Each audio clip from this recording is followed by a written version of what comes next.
Hi friends, പുതിയൊരു വീഡിയോയിലേക്ക് എല്ലാവർക്കും സ്വാഗതം. ഇന്ന് പച്ചക്കറിയിൽ ആർക്കും അത്ര ഇഷ്ടമല്ലാത്തൊരു സാധനം കൊണ്ടാണ് നമ്മുടെ റെസിപ്പി. ഒരു വഴുതനങ്ങ പുളിങ്കറി കണ്ടാലോ? ഞാനിത് ഒരു വഴുതനങ്ങയിൽ മാത്രമാണ് ചെയ്യുന്നത്. ഞങ്ങളിവിടെ 2 പേരേ ഉള്ളൂ.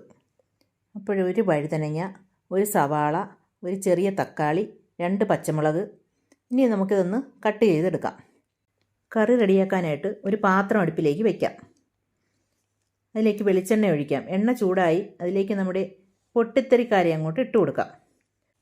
കുറച്ച് ജീരകം കൂടി ഇടാം. ഇനി അരിഞ്ഞു വെച്ച വഴുതനങ്ങയും ഉള്ളിയും തക്കാളിയും പച്ചമുളകും ചേർത്ത് കൊടുക്കാം. ഇനി നമുക്കിതൊന്ന് നന്നായി വഴറ്റിയെടുക്കാം. നല്ലതുപോലെ ഒന്ന് വഴണ്ടി വന്നിട്ടുണ്ട്. ഇനി ആവശ്യത്തിന് ഉപ്പ് ചേർത്ത് അടച്ചു വയ്ക്കാം.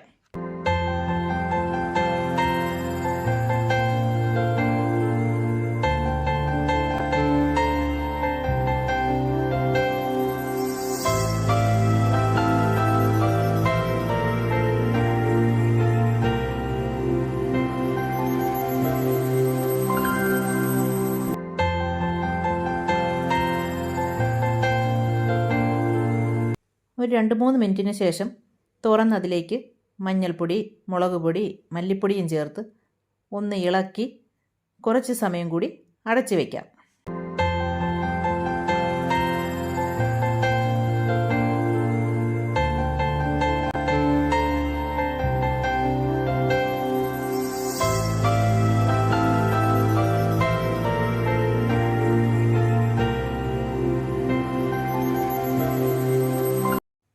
അപ്പോൾ നമ്മുടെ വഴുതനങ്ങ എല്ലാം ഒന്ന് വെന്ത് വന്നിട്ടുണ്ട്. ഇനി നമുക്ക് ആവശ്യത്തിനുള്ള വെള്ളം ചേർത്ത് കൊടുക്കാം. ഞാനിവിടെ തിളച്ച വെള്ളമാണ് ഒഴിച്ചേക്കുന്നത്. ഞാൻ കുറച്ച് വെള്ളമേ ഒഴിച്ചിട്ടുള്ളൂ. ചാറ് കറിയായിട്ട് വെക്കാനാണെങ്കിൽ അതിനനുസരിച്ചുള്ള വെള്ളം ചേർത്ത് കൊടുക്കണം. ആവശ്യത്തിനുള്ള പുളി കൂടി ചേർത്ത് കൊടുക്കാം. ഞാനിവിടെ പറ്റിച്ചെടുക്കാനായതുകൊണ്ടാണ് കുറച്ച് വെള്ളം ചേർത്ത് വെച്ചത്. കറി തിളച്ച് വറ്റി വന്നിട്ടുണ്ട്.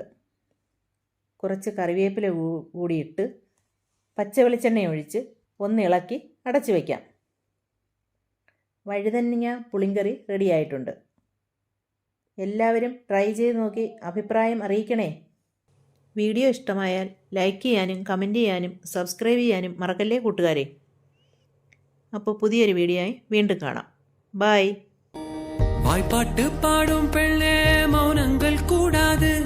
வாய்ப்போட்டு சத்தம் எல்லாம் பெண்ணுக்கு ஆகாது.